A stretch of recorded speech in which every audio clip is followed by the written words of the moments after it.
So now that we've talked about how to open a golf lesson and also how to prioritize swing flaws, let's talk about the one key that separates good instructors from the best instructors.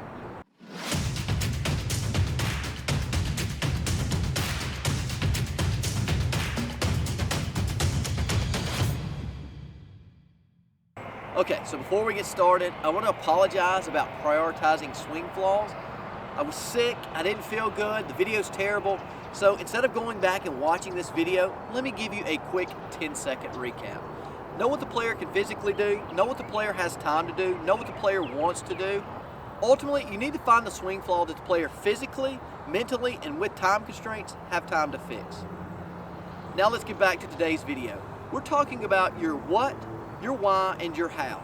The best golf instructors in the industry do this better than anyone else. Okay, so we're going to talk about your what.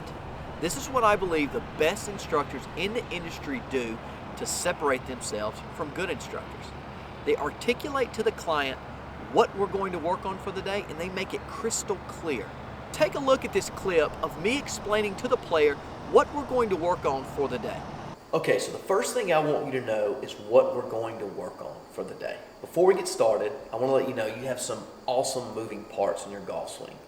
However, there's one or two pieces of it that are really keeping you from excelling and playing the golf that you think you should play and that I think you should play also. So first thing I notice is directly off the ball, the club gets pulled way behind you.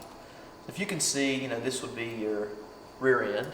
You can really see how the club gets deep behind you. When it goes back there, your lead form gets rotated, the face gets pulled wide open. So now that you've discussed what you're going to work on, it's time to let the player know why you're going to make these changes. It's your opportunity to get the player on board and convince the player the game plan that we're going to work on today, it will make you better. So I want you to watch this quick clip of me discussing why we're going to change this player's takeaway. So now we're going to talk about why we would change this. I don't just want to change things in your golf swing to make it an Instagram golf swing. I actually want to make changes that will help you play better golf. Now the reason that we're going to change this, as you can see, when the club face opens, you have this move at the top where you're trying really hard to get this club back on plane. We call it over the top. When we make this move, the shaft gets vertical, the ball's directly below you, it becomes very difficult to have a consistent strike pattern. So on the way down, club gets too vertical, you try to shallow it late. When you do, you hit some phenomenal golf shots. When we don't, we get these little weak heel strikes that drift off to the right. So we're going to ultimately clean up this backswing to help you make better contact. So now that you've got your what, now that you've got your why, we need to discuss how. This is the way you create a practice plan for the player to let the player go work on this and actually get better. I believe no matter how good the instructor is, if you don't finish up with a great how, the player can't get better. The player knows what to work on, the player knows why to work on it. Now we're going to show you with this quick clip of how to get the player to work on it. So now that we've talked about what we're going to work on, and I've gone over why we're going to work on it, let's talk about how we're going to work on it. So as previously discussed, when you take the club back, the club head immediately goes behind you while the hands actually go in front of you. So if you think about it, when my hands go one direction, watch where the club head goes. So as my hands go down, my club head went up.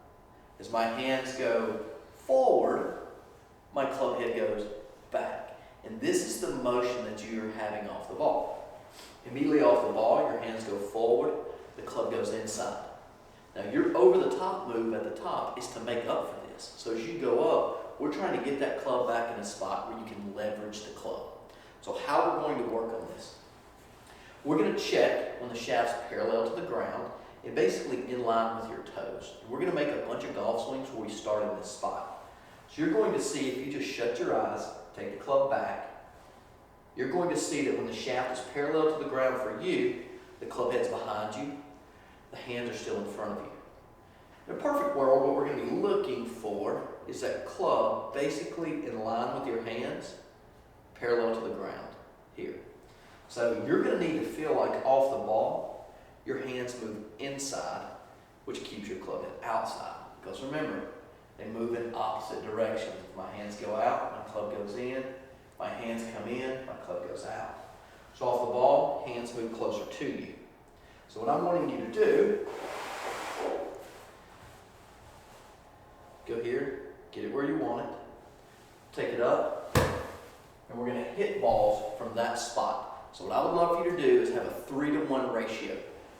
3 practice balls, where you go here, you really feel like the hands are moving closer to your leg, the club's staying in line with your hands, up and hit it.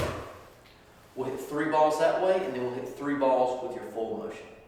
Out of all the videos that we've uploaded, I truly believe this is the one video that can make you a better golf instructor. Get better at explaining to the player what you're going to work on for the day, why you're going to work on it for the day, and how you're going to work on it. Each player that comes into your facility deserves this. Don't just rush through it. Take your time and make each and every student part of the process. Make them enjoy it while getting better. It doesn't have to be either, it can actually be both. They can enjoy the experience while also improving. I hope you're enjoying these videos, and if you are, go ahead and subscribe and click the like button.